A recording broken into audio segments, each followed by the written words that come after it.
Na palavra de Deus, você já percebeu quantas vezes a palavra fala dos sentimentos de Cristo, sentimentos interiores? Hoje a palavra de Deus vai falar sobre esses sentimentos, principalmente em relação à dureza do coração. Como você tem lidado ao ver as pessoas que precisam de você? Como você tem reagido? O que você tem feito em direção a essas pessoas?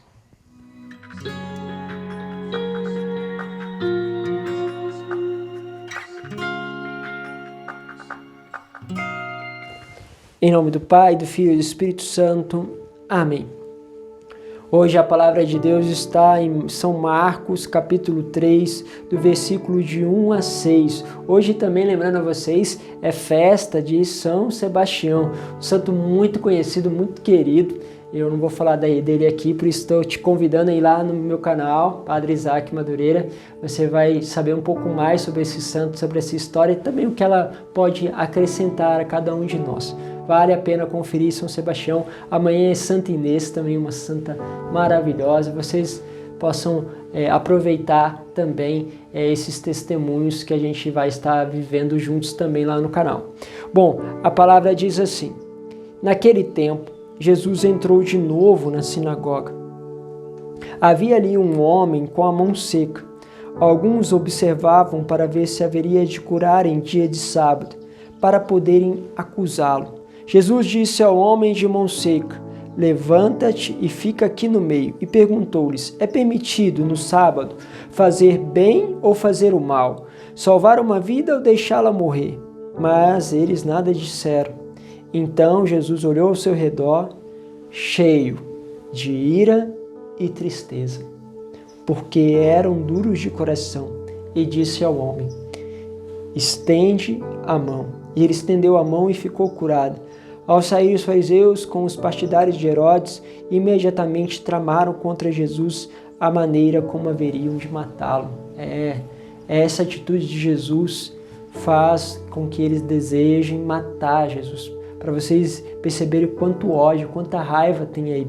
Uma raiva porque ele infligiu mais uma vez o sábado. Mas como assim? Ele não fez nada, ele só mandou a pessoa estender a mão. Pois é, se vocês acompanharam a homilia de ontem, a ideia é que se você cria alguma coisa, você então vai estar fazendo algo contra a lei, contra aquilo que é a essência, que seria que nesse dia Deus descansou, então, portanto, não criou nada. Então não se pode criar nada neste dia. E o que acontece ali? Aquela cura é como se ele tivesse, na prática podemos dizer isso, ele tivesse criado uma mão nova. Isso provocou uma ira, porque como contestar alguém que está violando algo, mas fazendo bem? É muito difícil, pensarmos isso. Era uma atitude que não tinha como você reagir contra Jesus, porque os fatos eram muito reais, os fatos eram realmente de um amor surpreendente. E ele questiona tudo isso. Bom, mas eu queria chamar a atenção para esse detalhe, porque aqui o texto mostra a vida interior de Jesus, o que passava dentro dele, e fala isso. Ele olhou ao redor, então havia muitas pessoas ali, ele olhou ao redor e ficou cheio de ira e tristeza. Eu fico imaginando alguém que precise de uma ajuda e com certeza em volta dessa pessoa tenha muitas outras pessoas.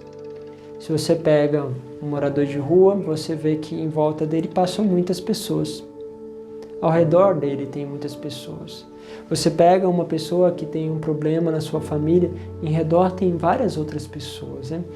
Quando eu tive a graça de ir na Terra Santa, conversando com um muçulmano, esse muçulmano estava falando um pouquinho da cultura deles, eu falei como que era São Paulo, falávamos da questão dos moradores de rua, que trabalhava com os moradores de rua, ele falou, e ele ficava meio assustado, assim, como assim, tem alguém que mora na rua? Faz um tempinho que eu já fui lá na Terra Santa, então também essas informações talvez não chegassem tão facilmente naquela época. E ele se estranhou com essas pessoas que moravam na rua e perguntou para ele, mas eles não têm família? É como se ele dissesse o seguinte, não tem ninguém ao redor dele, ninguém faz nada. era uma pergunta que ele fazia para nós. É lógico que a gente conhece as realidades ali das ruas, sabemos que vai muito além de tudo isso, embora nós possamos dizer com toda sinceridade que a base para essas pessoas estarem na rua é realmente a falta de estrutura familiar. E eu peço a vocês, lutem pelas famílias, não deixem que as coisas, as leis, as coisas que vão entrando pelo Estado muitas vezes corrompam as estruturas familiares. Nós tenham muita vigilância quanto a isso. Bom, esses valores familiares que vão entrando e muitas vezes vão destruindo a família, vão provocando essas destruições. Lógico, tem todo ali um problema com droga, com outras realidades que são bem mais complexas, mas sem dúvida a estrutura familiar faz muita diferença.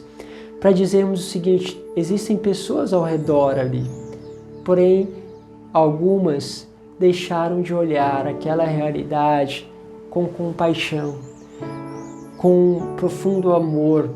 E ali pode ser desde esse morador de rua, que pode ser um caso mais extremo, mas também alguém que na sua família você percebe que está à parte, que não conversa, que não tem mais diálogo, aquela pessoa da família que talvez tenha uma dificuldade financeira, aquele outro que está passando por isso. Bom, e assim no trabalho, com os amigos de faculdade, com os amigos da escola, enfim, todas essas realidades a gente vai perceber que sempre existe pessoas em volta, mas parece que não há. E essa dureza de coração provoca esse sentimento em Cristo, a tristeza. Eu queria que nós pensássemos quantas vezes nós, por primeiro, deixamos o coração de Deus triste. Eu posso dizer que inúmeras vezes eu olhei, observei alguém que precisava, mas me justifiquei com tantas coisas, com tantas palavras, com tantas coisas e não me aproximei. E o que isso vai acontecendo? Isso vai entristecendo, isso vai provocando a ira, porque Deus não nos chamou simplesmente para fazer isso ou aquilo, de poder ou não poder. Ele chamou nós para que possamos ser santos, para que possamos amar. E é este amor que Ele está querendo despertar em nós hoje. Perceba quantas pessoas vão passar por você, que você vai estar ao redor delas. Perceba se elas não estão precisando de você, da sua palavra, do seu toco junto, tudo bem? Quando precisar, estou com você. Como diz o Papa Francisco, palavras simples. Muito obrigado, que bom ter a tua presença, como é bom estar realmente aqui juntos. Vamos fazer coisas simples para que possa Deus se alegrar com as nossas atitudes e com a nossa vida. Deus vos abençoe, Pai, Filho e Espírito Santo. Amém.